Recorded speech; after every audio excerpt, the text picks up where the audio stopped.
Hello guys and welcome back to another episode of SuperCoach Mates. Tonight is our Q&A session, so I've got you guys to send in some questions for us, which we're going to try our best to answer. It's just Thomas and myself again tonight. Jonas is still away. I think he's on holiday and out of range of reception, so yeah, probably a well-earned rest for him.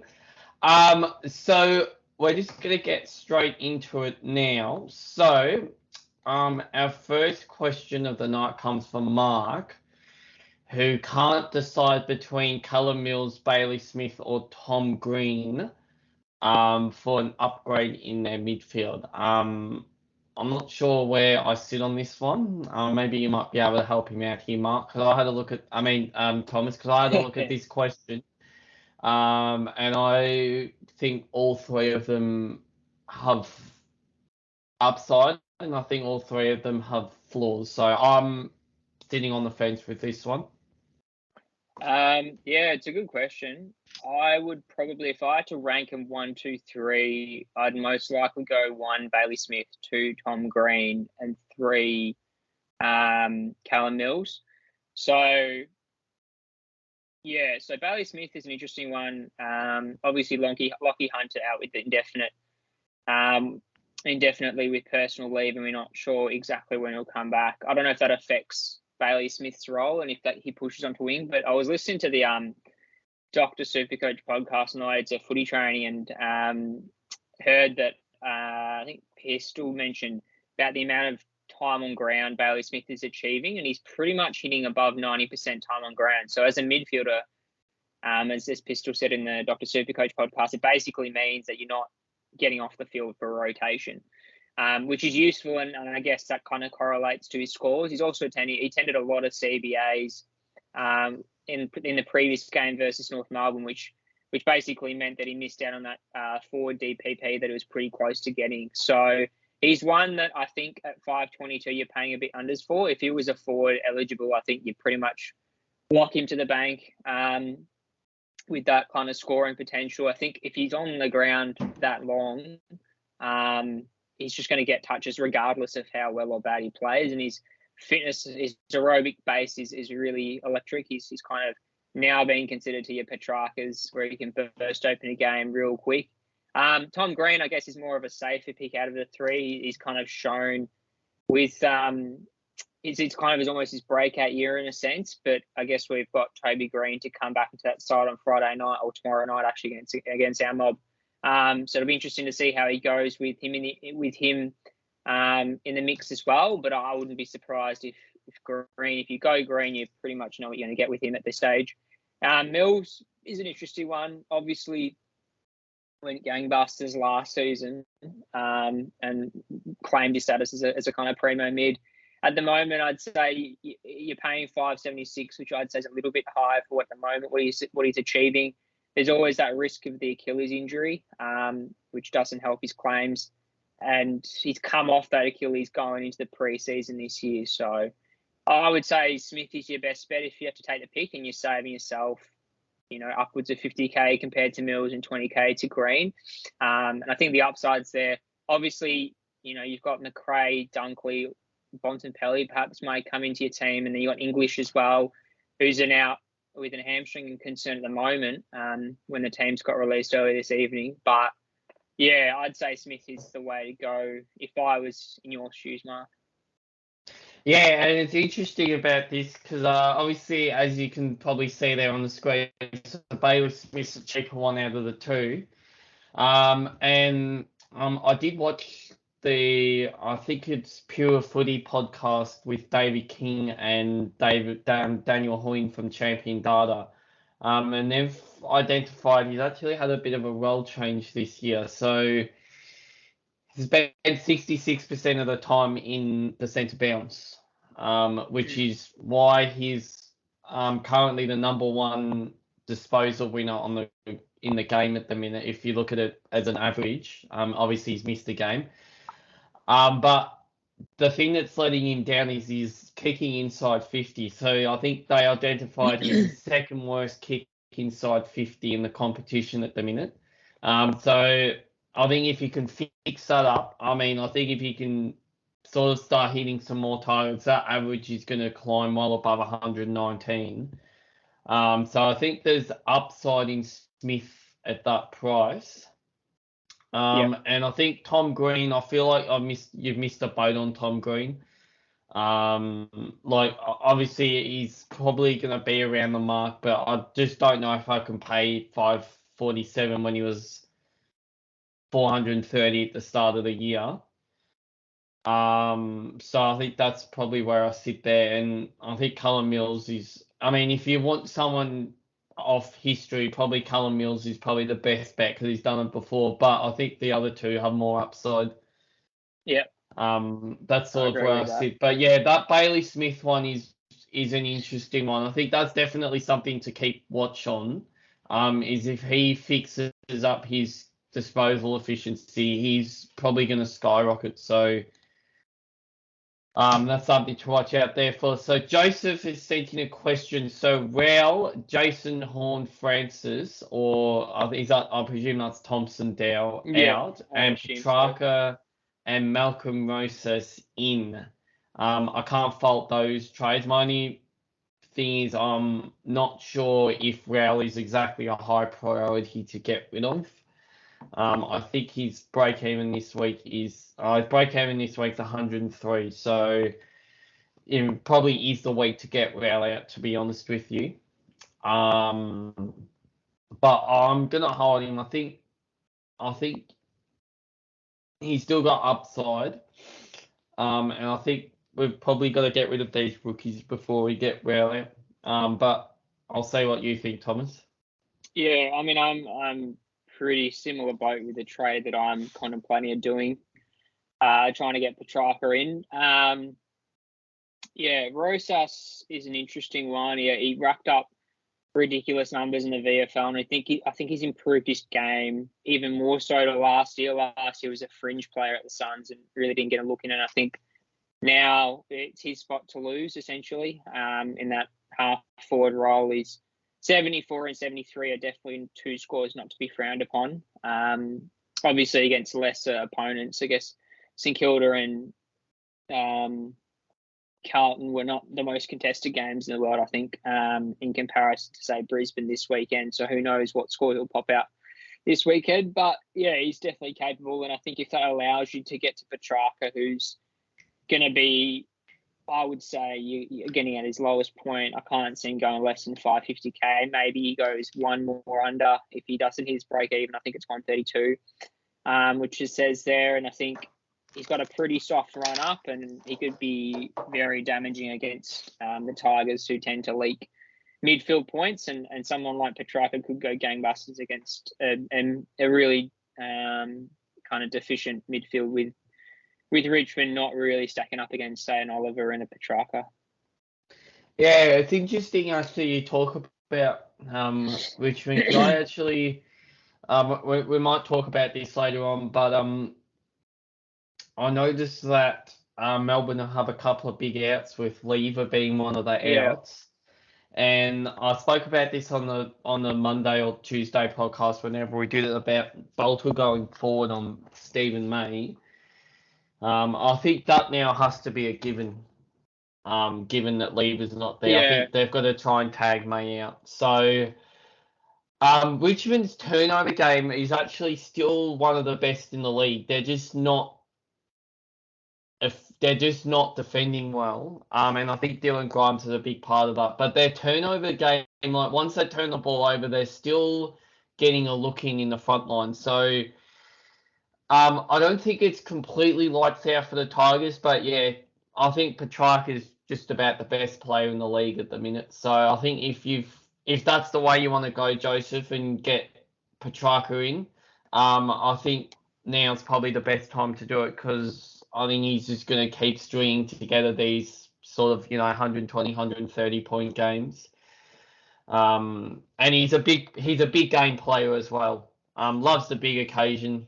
Obviously, as you can see in the photo there, that big Norm Smith medal tightly wrapped around his neck. So I think he wants to go out with an Anzac medal or an Anzac Eve medal. So Yeah, I think Petrarca's time for him. Yeah. I just pushed down on my other slide then. So this question from Michael, is Stephen Connellio going to be a keeper? And if not, when do we trade him? So he's currently 426,000, averaging 97.6, which for someone who started a year at 260k is outstanding. High score of 149, low score of 64. I don't think he's going to be a keeper, but I think he's probably going to be one of the last players that I get rid of. He might even end up swinging up into the midfield for me, to be honest with you. Yeah, I mean, I agree with what Nathan said. I think he's one that you definitely don't trade now. I don't know why you would trade him when he's got the potential to go 150. And I think he's refound his form in the midfield. He was definitely lacking last season, but this year he's kind of reinvigorated himself as a real top midfielder for the Giants, and I think he's a real luxury player with the ability to swing kind of that M8 F6 role, which is really handy. And I think you're probably going to keep him as long as you can, and then when you flick him, it'll be a very, very last trade, if anything. I think you can even afford, just say you run out of trades hypothetically, I think you can afford to keep him on there, and he'll do a decent role for you. But I think he's kind of a luxury trade. You'll get to a stage where you maybe need one more upgrade and you finalise your whole team, and then you might get a fallen primo, and then that's him. But yeah, other than that, just definitely keep on to him as long as you can. Yeah, I think he's someone. I think I'm in the similar boat. I think he's going to be a luxury trade for me. I think Brody. I think Nick Martin. I think they're all in front of Connellio to get rid of. Yeah. Just because Connellio's got history of doing this, where I think one season he finished in the top 20 midfielders. He's just been blighted by injury, and obviously the pressure last year of being the sole captain, I think, really got to him. But yeah, I think he's probably going to be one of the last ones that I get rid of.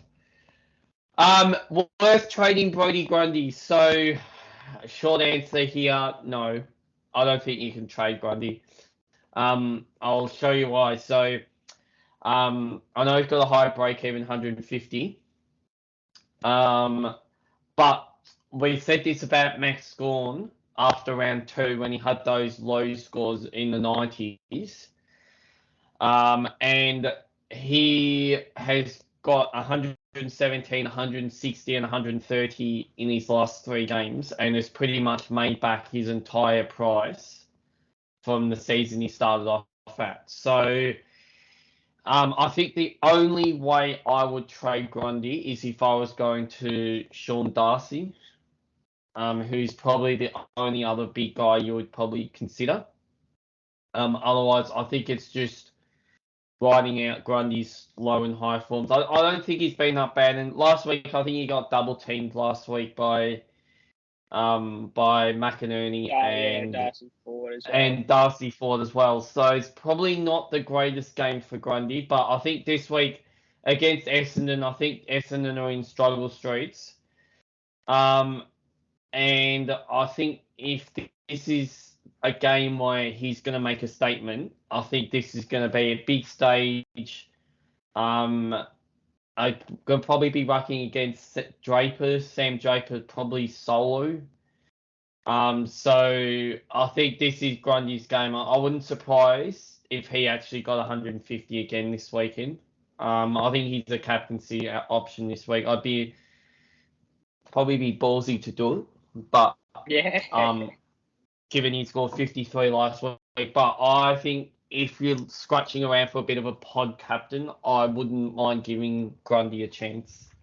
What do you think? Yeah, I do agree. I know some people have earlier on have flirted with the idea of flicking to Braden Pruce or something to free up some cash, but I think half the issue last week with such a poor score was obviously McInerney and Fort are two a double team that probably are going to mitigate your ruck rolls pretty well, but also I think Collingwood went pretty tall last week as well. They'd rough Ed Cox, Darcy Cameron as well. So just on the team sheet, I think Roughhead's out with injury. Mason Cox has been omitted. So hopefully that means that you've just got Cameron, if he gets picked in the interchange bench, and Darcy, Brody Grundy, rotating a little bit. And I think if it's only Draper, I could see Draper wear himself out pretty quickly with Brody Grundy's aerobic ability around the ground. And yeah, as it says on the run sheet there, 153 in last year's Anzac Day clash. So I would not be surprised if you traded him out and he burns you by getting a 150 on the board. Especially, he likes a big occasion. I think Collingwood will want to really rub their authority over Essendon, who have been struggling a fair bit. And I think he's even, as Nathan said, a sneaky captaincy option if you're really looking for something different and really trying to rejig your season. But I don't think he's worth trading out just as yet. If maybe he gets another stinker, then there might be some question marks over what's happening with his fitness base or his role. But I think for now, just keep him in, and I kind of hope that he'll bounce back. Yeah, well, I'm just on here now. It's the number 5 ranked ruckman overall. So, he's not obviously doing probably what we expected at the start of the season. But it's like he's still the 5th highest ruckman, and I think there's every chance that he'll probably end up being in the top 3. Like, I'm having a look here now. He's only about 40 odd points off Jared Witts, who's number 3. Obviously, Gawn and English are a bit clear of him. But like, I think if he could finish in the top 3, obviously you can pick English up in the forward line. I still think that that's worth keeping. He's probably a low priority to get rid of, Grundy. But anyway, so this question from Nate. So thoughts on Rowell, Hall, and Gibcus for Petrarca, Bruce, and Rosas with 330k for next week. Well, we've already touched on Petrarca and Rosas, and Bruce, I'm annoyed he got named. I was hoping he'd spend one more week, but given how badly the Giants went, it's interesting that they're actually going to double team. They're going to go Flynn and Bruce, because Flynn's still in the side. So I wonder if this is going to impact Bruce's scoring, given that I think the last 2 times he's played, he's done it solo. But look, 200 scores for Bruce. I think his break even's like -91 or something. So yeah, look, I think you probably, Nate, I think those 3 trades are probably pretty safe, I would say. Well, I was just going to say, to give you kind of the flip side of that trade, with you having said that Bruce is in tandem ruck with Flynn, would you perhaps, with that, if he's saying that he's got 330k in the bank and Bruce is 200k, if you had that 300k to Bruce, you could probably get yourself a decent full-in primo in any line pretty much. You'd probably get a full-in primo in the mids, but you're pretty much guaranteed to maybe get a Jack Sinclair in the defence if you could flick it, or even a Heaney or something like that. Would you want to do, it obviously depends on what his R1 and R2 are, because if Bruce is your ruck 2, then you probably want to stick that way. But I'm assuming it isn't if he's bringing him in. Say Bruce is your R3, Sam Hayes will be on the bubble next week. And if there's this doubt that Bruce is playing tandem ruck with Flynn, would you perhaps go, say, a Petrarca plus a Heaney and a Rosas, for example, or another primo, maybe Jack Sinclair, and then bring in Hayes the week after? Yeah, I mean, I don't mind that, because I think Hayes is 123,000. So yeah, I think, Nate, it depends on, as Thomas said, I think it depends on who your R1 and R2 are. Obviously, you're going to have a DPP there, because I can't see a ruckman coming out for Bruce. So obviously you're going to have to flick some stuff around. But without seeing your side, Nate, I think if it's R2 and you're getting rid of Grundy, I think we've already touched on that. I think if it's R3 and you're getting rid of, say, a Hayes, I think you're probably better off to go to Hayes next week, given that I think he's probably got good long-term security, given that Lysette's not playing. But yeah, I mean, I think that's a tough one. I think 330k, I mean, that's a lot of money to have, and money on the bench is money that you're not spending on your side. So Yeah, without seeing your side, Nate, it's probably hard to definitively suggest anything on Bruce, but I think just go along with what Thomas said, pretty much. Yeah. And So the obviously, next one. yeah, so obviously Aaron Hall's missing a month. I don't know what's happened to Rowell. Yeah, we'll touch on him when I think a couple of other people have asked the same question. But yeah, it's a little bit concerning after he pumped down to 157 and he's been very quiet since then. And obviously Gibcus break even at 15, so I still think he's got a little bit of money to make. I think he's actually a really good bench. I think he's actually a really good bench option, Gibcus, at the minute. I don't think he's going to get dropped from that Richmond side other than being managed. I think he's come back in. Yeah, I think they really like him He's come back in. Road. So yeah, I think his rolling nut side is pretty safe. And I'm in no rush to get rid of him. I just think he's pretty much guaranteed a game every week. He's not scoring the greatest, but if someone's laid out, you probably got 50 or 60 points. So anyway, so this question from Causer_B21. Lockie Whitfield to any mid 615k or less. I think we've had enough said on Lockie Whitfield. He's on the never again list for me. But if you do get rid of him, I mean, I think all of those options you've presented us with calls, I think are really good options. I think Petrarca's probably the one I'd lean towards just. But I don't mind Touk Miller at that price either. What do you think, Thomas?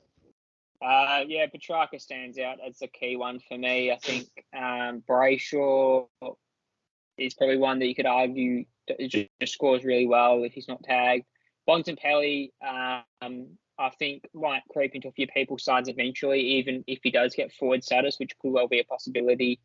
But I think at the moment he's just not cracking it with the scores. He's scored consistently, but not with the ceilings that he's capable of.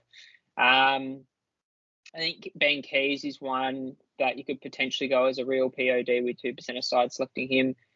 Without Rory Sloane, we mentioned in the previous podcast in our round 5 review that he's a pretty solid option.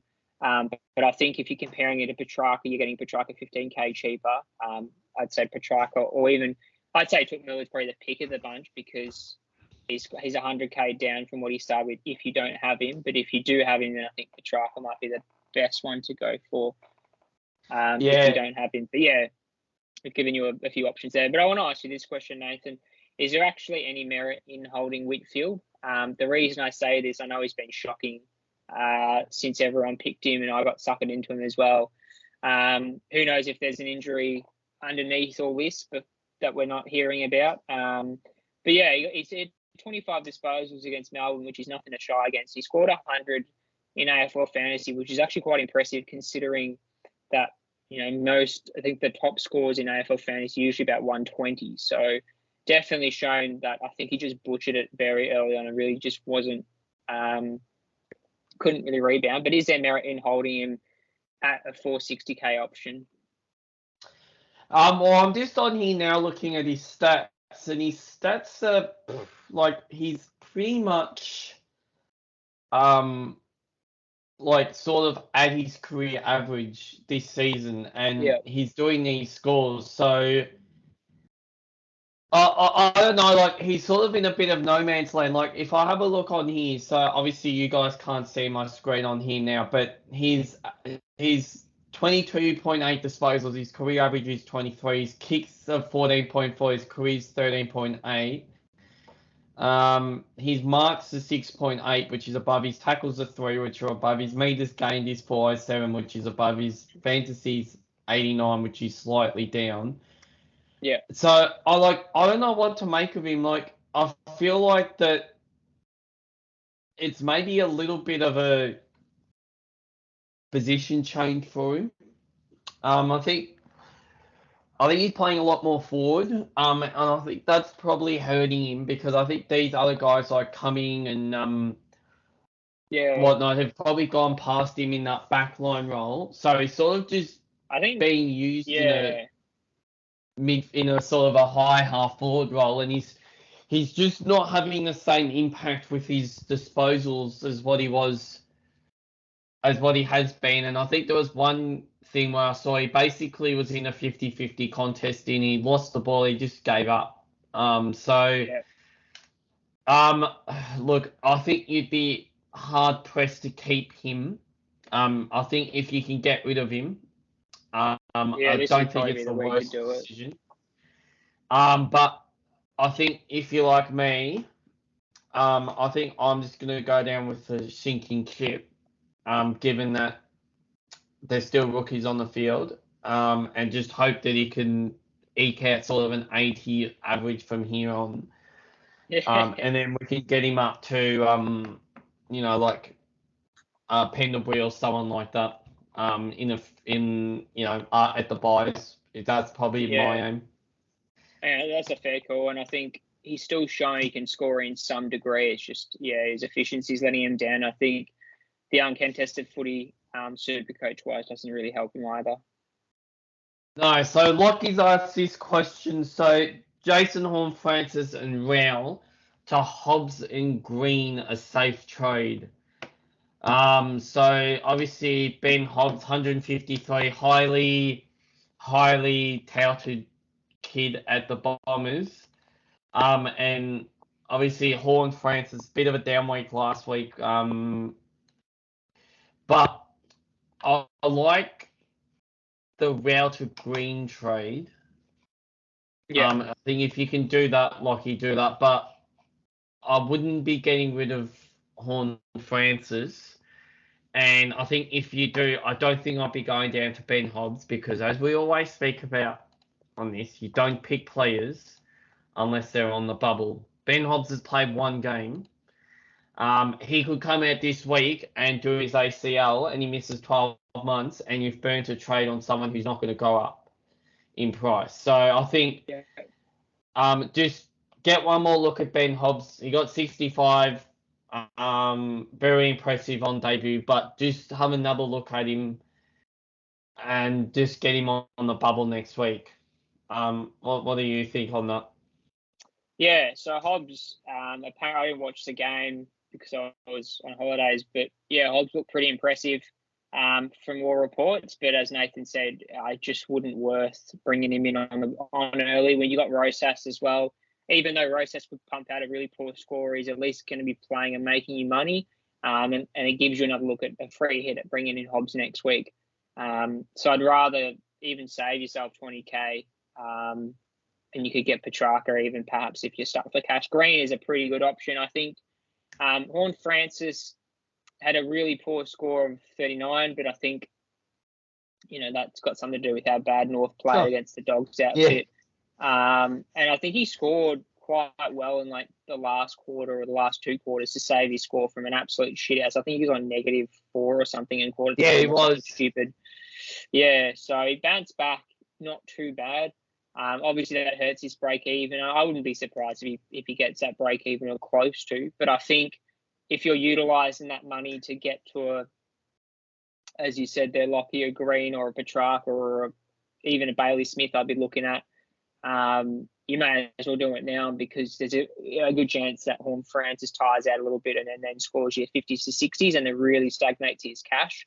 And then you say miss out on the cheaper side of Smith, Green, Petrarca, etc. So, yeah, I'd say you pull the trigger now with that trade, but instead of Hobbs, I'd go with Rosas, even though probably Hobbs is a better player in general for scoring potential, but Rosas has pumped out 270s, and you'll take that to the bank and enjoy the price rise, I think, regardless of what happens. But yeah, Hobbs, 1 week, well, you got to probably wait one more week, and then you can make it an informed decision on to see how he goes. But he definitely looks a player for sure.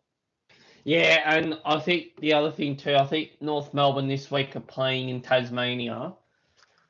And I think they have a sort of an okay record down there in Tasmania, so I wouldn't be surprised if North Melbourne bounce back as well. I think they're playing, I think it's Geelong.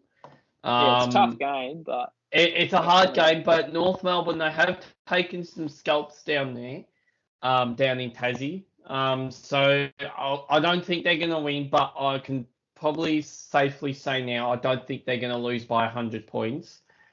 And I think Horn Francis is going to score more than 39. I think if they don't, I think the heat's going to really come on David Noble and what's going on at North Melbourne. I think if they have another blowout loss, I think there's going to be questions asked there. So this trade from, I think that's I underscore via Lombia 32. Trade Rowell with 60k spare cash. Who do I get, or do I trade him? So obviously Rowell's at 401,000, so 460k. So there's some options here. So Gresham, Brody, your mate Justin McInerney, Thomas, and Ryan Burton. Look, I think you're sort of getting rid of someone in no man's land, and you're bringing in someone in no man's land as well. So yeah. I think if you're doing that, I think you're just wasting a trade. I think you're probably better off downgrading somewhere else and seeing if you can get up to Petrarca or Bailey Smith or someone like that, who's probably going to be sort of around the top 6 mark. I can see none of those guys being there. And obviously you've only got 35 trades, so you don't want to be just bringing in someone like a Brody or a Gresham who have had great starts to the season, but there's no guarantee they're going to finish in the top 6, top 8 forwards. And then you've got to get rid of them again. Yeah, I mean, Nathan's nailed it on the head there with who to bring in. I'm assuming that you asked for one trade there, but obviously we're kind of preaching to get 2 trades and then get Rowell up to someone more expensive. I was scraping the barrel there, Ryan Burton, at 433k. I just noticed he had 2 consecutive tons, and I think he might have taken that real aggressive halfback role in Port. Carl Amon's been omitted, which is definitely surprising, considering he was one of the most impressive players for Port. So I think Burton's might have taken the responsibilities there off that halfback wing role. I'd say, Gresham add the pick if you have to go with one trade. I'm not sure why it'd be the case. Maybe it's for other reasons beyond the obvious, because Gresham's shown he's played numerous amounts of percentages in the centre bounce role. So I'd say he's the one to go for if you had to. But as Nathan said, definitely use 2 trades and try and pounce on those underpriced, sub 600 players, as we've mentioned earlier on. Yeah, so I'm just having a look here now. So you're pretty bereft of choices here. So they're only the best ones, but here's some guys that are sort of between 400 and 500k. So you've got Dan Houston, Lipinski, Brody, Butters, Connellio, Matt Crouch, Trelaw, Brayshaw, that's Angus, Callum Ward, Patrick Dangerfield, Seb Ross, Akers, Zach Bailey, McGrath, Isaac Smith. So, yeah, Degoe. So, look, I think if you are going to do this, I think you've probably got to get someone who's DPP in the forward line or midfield or the back line, and switch them around to the later point. But I think if you're going a straight midfield swap for Rowell, I think you've got to do 2 trades there. I think. Yeah, 100%. So just some final ones. So we just got some captaincy options here. So obviously, these names are probably going to feature most weeks. But Jack Steele, 91, 149 in his last 2 games against the Giants.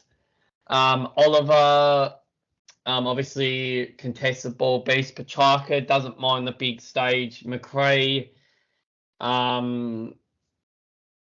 obviously very consistent scorer. So I mean, I think all of these are valid options. Have you got one that you're? So you're looking towards before I go. I think with Hugh being out, I think I might have a look at doing a Jack Steele loophole on Friday night, and seeing what I can do with that. But otherwise, I haven't got a captain in place yet. But yeah, I think Jack Steele is probably going to be my loophole into someone else who I haven't decided yet. Yeah, I'm in the same. I'll put the chuck of VC on Steele and see if he can get the job done, hopefully early on Friday night. If not, if I bring in Petrarca, I think he gets to see against the Tigers. I think he could demolish him. Either that, probably. If you want to go real balls, you go Zach Butters against West Coast, which would be pretty entertaining if he absolutely towers them up. But yeah, I think Petrarca gets the chockies on that one. But I'm hoping that I don't have to worry about it and Steele pumps out, say, another 130 against a pretty underdone GWS, and they've been looking pretty disappointing all season. Yeah, I think St Kilda are going to win this game. Hopefully get the for tipping. Yeah, but yeah, that's all we got time for tonight. It's been a pretty interesting week of trades. I think a lot of people going heavy on the upgrades and seeing if they can use their boosts effectively and things like that. Obviously, we're recording this after the Thursday teams have dropped. I know Tim English is a big out this week with a suspected. Yes. Just on that, I would definitely hold. I wouldn't trade him now. Particularly, we don't know much about his injury. I think it was literally just this afternoon's training session that he might have pulled it. So wait and see with that. You'll find out more news tomorrow, I'm sure. But yeah, I think trade-wise, I think I'm looking at bringing in Petrarca, hopefully. It looks that way. I know there's Bailey Smith, Tom Green on the cards. What are you looking at, Nathan, leading into round 6? To be honest with you, I haven't really thought about much yet. I think all the rookies are still sort of going okay-ish. I might look at Braden Bruce. Yeah. I don't really want to trade out Hayes or Zeri. I think they're both still going well. But maybe Bruce might be too good to ignore that price with that break even. Otherwise, I think everyone else I'm pretty sort of happy with. I think maybe I might look at possibly Rowell. I might entertain Bailey Smith. Which I think I'll be able to just about do with the Hayes out and Bruce in. So I'll see what I can do there. But I think that's sort of where I'm leaning towards. Yeah, that's fair enough. I think, if you can definitely get an upgrade in without using your boost, then it would be not too bad. I know people are using their boost to try and get in some promos, but if you can do it in 2 trades, definitely worth looking at. But that's all we got time for today. Good luck for round 6, and hopefully not too much carnage hits a fan over the weekend. And we'll be back early next week, hopefully with Jonas after the Anzac Day clash. Me and Nathan will be at the Anzac Eve clash against Melbourne and Richmond, which will be good fun. We'll see you after the Anzac Day clash. And I'll be at the Anzac Day game. On the Mighty Pies, so yeah. Sounds good. See you next week. All right, see you.